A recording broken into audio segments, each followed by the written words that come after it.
بسم اللہ الرحمن الرحیم۔ معزز سامعین، یہ بات آپ کے مشاہدے میں بھی آئی ہوگی کہ ہمارے معاشرے میں کچھ لوگ بغیر کسی وجہ کے دوسروں کا مذاق اڑاتے ہیں، اور یہ فعل ایک کھیل سا بن گیا ہے جو کہ انتہائی غلط اور تکلیف دہ عمل ہے۔ قرآن حکیم کی سورۃ الحجرات میں اللہ سبحانہ تعالیٰ کا ارشاد ہے جس کا مفہوم ہے: اے ایمان والو، مرد دوسرے مردوں کا مذاق نہ اڑائیں، ممکن ہے کہ یہ ان سے بہتر ہوں، اور نہ عورتیں عورتوں کا مذاق اڑائیں، ممکن ہے کہ یہ ان سے بہتر ہوں، اور آپس میں ایک دوسرے کو عیب نہ لگاؤ اور نہ کسی کو برے لقب دو۔ ایمان کے بعد فسق میں نام پیدا کرنا بہت برا ہے، اور جو توبہ نہ کریں وہی ظالم لوگ ہیں۔ سامعین، اس آیت کی ابتدا میں جس کا ترجمہ آپ نے سنا، اہل ایمان کو مردوں اور خواتین دونوں سے الگ الگ تاکیدن کہا گیا ہے کہ کوئی کسی کا مذاق نہ اڑائے۔ مذاق اڑانا انتہائی بد اخلاقی کی بات ہے۔ یہ بات واضح ہے کہ ایک شخص دوسرے کسی شخص کا مذاق اسی وقت اڑاتا ہے جب وہ خود کو اس سے بہتر اور اسے اپنے سے حقیر اور کمتر سمجھتا ہے۔ حالانکہ اللہ تعالیٰ کے ہاں ایمان اور عمل کے لحاظ سے کون بہتر ہے اور کون بہتر نہیں ہے، اس کا علم صرف اللہ ہی کو ہے۔ اس لیے خود کو بہتر اور دوسرے کو کمتر سمجھنے کا کوئی جواز پیدا نہیں ہوتا۔ کہتے ہیں کہ دوسروں کا مذاق اڑانے کی عادت مردوں کی نسبت عورتوں میں زیادہ ہوتی ہے، اس لیے عورتوں کا الگ سے ذکر کر کے انہیں بطور خاص اس سے روک دیا گیا ہے، جبکہ ایک حدیث رسول صلی اللہ علیہ وسلم میں لوگوں کو حقیر سمجھنے کو کبر سے تعبیر کیا گیا ہے، اور کبر اللہ سبحانہ تعالیٰ کو پسند نہیں ہے۔ کسی کا مذاق اڑانا ویسے بھی بری بات ہے، لیکن کچھ چیزوں کا مذاق اڑانا تو انسان کو ہلاکت کے گڑھوں میں پھینک دیتا ہے۔ مثلا اپنے دین کا مذاق اڑانا یا دینی معلومات کا مذاق اڑانا، یہ کسی مومن کا کام نہیں ہو سکتا کہ وہ اللہ سبحانہ تعالیٰ کا مذاق اڑائے، نعوذ باللہ، یا اس کے رسول صلی اللہ علیہ وسلم کی تعلیمات یا کسی سنت کا مذاق اڑائے۔ یہاں اس بات کا تذکرہ اس لیے کیا جا رہا ہے کہ آج کے اس دور میں کچھ مسلمان اس قدر تنزل کا شکار ہو چکے ہیں کہ بسا اوقات وہ اپنے ہی دین کا مذاق اڑانے لگتے ہیں۔ ایسا کرنا انتہائی نقصان دہ ہے۔ اگر آپ کہیں ایسی مجلس میں ہوں جہاں دین کی کسی بات کا مذاق اڑایا جا رہا ہو تو اس کے بارے میں قرآن حکیم کا حکم یہ ہے کہ پھر تم اس مجلس میں مت بیٹھو، یعنی دین کا مذاق اڑانے والوں کی صحبت اختیار کرنا درست نہیں ہے، ایسا نہ ہو کہ تم بھی ان میں شمار ہونے لگو۔ سامعین، مذاق اڑانے کی ایک شکل نقل اتارنا بھی ہے۔ کسی شخص کے لباس کی نقل اتارنا، اس کی گفتگو کی نقل اتارنا اور اس کا مذاق اڑانا یہ بھی درست نہیں ہے۔ حضرت عائشہ رضی اللہ تعالیٰ عنہا فرماتی ہیں کہ نبی اکرم صلی اللہ علیہ وسلم نے ارشاد فرمایا: میں پسند نہیں کرتا کہ میں کسی کی نقل اتاروں، خواہ مجھے اتنا اور اتنا معاوضہ مل جائے، یعنی بھاری رقم بھی کوئی دے، اور اس کے بدلے مجھے کسی کا مذاق اڑانے کے لیے کہا جائے تو میں کبھی بھی ایسا نہیں کروں گا۔ وہ اس لیے کہ کوئی بھی شخص اپنی نقل اتروانا پسند نہیں کرتا۔ جس کے اندر تھوڑی سی بھی غیرت ہو وہ یہ پسند نہیں کرتا کہ کوئی اس کی نقل اتارے۔ تو پھر اگر ہم اپنے لیے کوئی بات پسند نہیں کرتے تو دوسروں کے لیے کیسے پسند کرتے؟ مومن ہونے کا معیار تو یہ ہے کہ انسان اپنے بھائی کے لیے وہی پسند کرے جو وہ اپنے لیے پسند کرتا ہے۔ نبی اکرم صلی اللہ علیہ وسلم نے ارشاد فرمایا: اللہ کی قسم، وہ شخص مومن ہو نہیں سکتا کہ جب تک وہ دوسرے کے لیے وہی پسند نہ کرے جو وہ اپنے لیے پسند کرتا ہے۔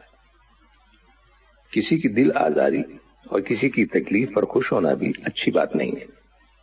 مثلا ایک شخص کسی وجہ سے رو رہا ہے، مثلا وہ چلتے چلتے گر گیا یا اسے چوٹ آ گئی، تو اس حالت میں اس پر ہنسنا یہ اچھی بات نہیں ہے۔ نبی اکرم صلی اللہ علیہ وسلم نے ہمیں یہی تعلیم دی ہے کہ مسلمان وہ ہے جس کی زبان اور ہاتھ سے دوسرے مسلمان محفوظ رہیں۔ آپ صلی اللہ علیہ وسلم نے یہ بھی فرمایا کہ اپنے مسلمان بھائی کی تکلیف پر خوشی کا اظہار نہ کرو، یعنی اگر کوئی کسی تکلیف یا دکھ میں مبتلا ہے تو اس پر خوش مت ہو، کہیں ایسا نہ ہو کہ اللہ تعالیٰ اس پر تو رحم فرما دے اور تمہیں اس آزمائش میں ڈال دے۔ صحابہ اکرام بیان کرتے ہیں کہ وہ ایک دفعہ نبی اکرم صلی اللہ علیہ وسلم کے ہمراہ سفر کر رہے تھے۔ ان میں سے ایک شخص سو گیا، کسی نے جا کر اس کے تیر چھپا دیے، یعنی شرارت کی۔ جب وہ شخص جاگا تو ڈر گیا کیونکہ اس کے تیر وہاں نہیں تھے۔ اس پر لوگوں نے ہنسنا شروع کر دیا۔ نبی اکرم صلی اللہ علیہ وسلم نے ان کے ہنسنے کی وجہ دریافت کی تو انہوں نے کہا کہ اس شخص کے تیر چھپائے گئے ہیں، جس پر یہ شخص گھبرا گیا ہے اور اس کی گھبراہٹ پر باقی ہنس رہے ہیں۔ تو آپ صلی اللہ علیہ وسلم نے ارشاد فرمایا، کسی مسلمان کے لیے یہ بات جائز نہیں ہے کہ وہ دوسرے مسلمان کو خوف زدہ کرے۔ دیکھنے میں آیا ہے کہ عام طور پر ہم ایسی حرکتیں کر کے انجوائے کرتے ہیں، اچانک کسی کو ڈرا کر یا خوف زدہ کر کے خوش ہوتے ہیں، کسی کو پریشان کر کے، کسی کی چیز چھپا کر لطف اندوز ہوتے ہیں۔ یاد رکھیے کہ یہ باتیں دین اسلام میں بد اخلاقی کے زمرے میں آتی ہیں۔ دوسروں کا مذاق اڑانے کے معاملے میں ہمارے معاشرے کے اندر کچھ اور باتیں بھی پائی جاتی ہیں۔ مثلا بعض اوقات لوگ مجلس میں یا محفل میں بیٹھ کر دوسروں کے چلنے کے انداز کا یعنی چال وغیرہ کا مذاق اڑاتے ہیں۔ فلاں ایسے چلتا ہے۔ کوئی شخص مجلس میں شامل ہونے کے لیے آ رہا ہو تو دور سے اسے آتا دیکھ کر اس کا مذاق اڑانا شروع کر دیتے ہیں اور آپس میں طے کر لیتے ہیں کہ چلو آج مل کر اس کا ریکارڈ لگاتے ہیں۔ یہ بھی دیکھنے میں آیا ہے کہ اسکول اور کالج کے اندر کچھ طالب علم اپنے ٹیچرز کا مذاق اڑاتے ہیں۔ کیا ہم پسند کریں گے کہ ہمارے والدین کا کوئی مذاق اڑائے؟ تو دین اسلام میں ٹیچر کو تو والد کا درجہ دیا گیا ہے۔ کوئی پارٹی ہو، کوئی ایونٹ، کوئی بھی موقع ہو، ٹیچر کا مذاق اڑانا کسی بھی صورت میں جائز اور درست نہیں ہے۔ کچھ لوگ معذور لوگوں کا بھی مذاق اڑاتے ہیں جو صحیح چل نہیں سکتے یا بول نہیں سکتے۔ مثلا بولنے میں کوئی ہکلاتا ہے تو لوگ اس پر ہنسنا شروع کر دیتے ہیں، کوئی لنگڑا کر چلتا ہے تو اس پر ہنسنا، اس کا مذاق اڑانا شروع کر دیتے ہیں۔ کسی کی نظر کمزور ہے، صحیح طور پر دیکھ نہیں سکتا تو اس پر ہنسنا شروع کر دیتے ہیں۔ کسی شخص کے منہ سے کوئی غلط لفظ نکل گیا تو اس پر ہنسنا شروع کر دیتے ہیں۔ یہاں تک کہ چلتے ہوئے کوئی پھسل کر گر گیا تو اس پر ہنسنا شروع کر دیتے ہیں۔ یعنی کس قدر انسانیت سے گری ہوئی یہ حرکتیں ہیں کہ ہنسی کی سوجی تو کس بات پر؟ دوسروں کی تکلیف پر۔ یہ بھی دیکھنے میں آیا ہے کہ بعض کم پڑھے لکھے لوگوں کے گھروں میں بچیوں کا رشتہ دیکھنے کے لیے لوگ جاتے ہیں اور پھر واپس آ کر ان بچیوں کی چال ڈھال، چہرہ، ناک اور آنکھ کا مذاق اڑایا جاتا ہے۔ بھائی اگر آپ کو کسی کی بچی پسند نہیں آئی ہے تو اس میں عیب نکالنے اور اس کا مذاق اڑانے کی کیا ضرورت ہے؟ اسی طرح کسی فرد پر طنزیہ مسکرانا اور کسی کو دیکھ کر آنکھوں کے اشاروں سے کسی کا مذاق اڑانا، یہ تمام باتیں ناپسندیدہ ہے۔ نبی اکرم صلی اللہ علیہ وسلم نے بہت شدت کے ساتھ لوگوں کو دوسروں کا مذاق اڑانے یا کسی کی ہنسی اڑانے سے منع کیا ہے۔ ایک حدیث میں یہاں تک کہا گیا ہے کہ بسا اوقات ایک شخص دوسرے شخص کا مذاق اڑاتا ہے تو اللہ سبحانہ تعالیٰ تو اس شخص کو اس مصیبت سے نکال دیتا ہے جس کی وجہ سے اس کا مذاق اڑایا گیا ہے، اور مذاق اڑانے والے کو اس مصیبت میں مبتلا کر دیتا ہے۔ یہ دنیا میں مذاق اڑانے والی کی سزا ہے، اور روز قیامت حساب کتاب تو الگ سے ہوگا۔ اب یہاں ایک سوال پیدا ہوتا ہے کہ کیا ہمارے دین میں ہمیں ہنسنے سے منع کیا گیا ہے یا مذاق کرنے سے منع کیا گیا ہے؟ نہیں، ایسا نہیں ہے۔ کچھ جائز صورتیں ایسی ہیں کہ جنہیں سامنے رکھتے ہوئے ہم اپنی گفتگو کو دلچسپ اور ہلکا پھلکا بنا سکتے ہیں، اس میں مزہ پیدا کر سکتے ہیں، لیکن اس میں کسی کے عیب کا مذاق اڑایا جاتا ہے، نہ کسی کی تحقیر مقصود ہوتی، نہ ہی کوئی غلط بیانی ہوتی ہے، اور نہ ہی کسی کو ذلیل و خوار کیا جاتا ہے، نہ ہی کسی کے حسب و نسب پر بات ہوتی۔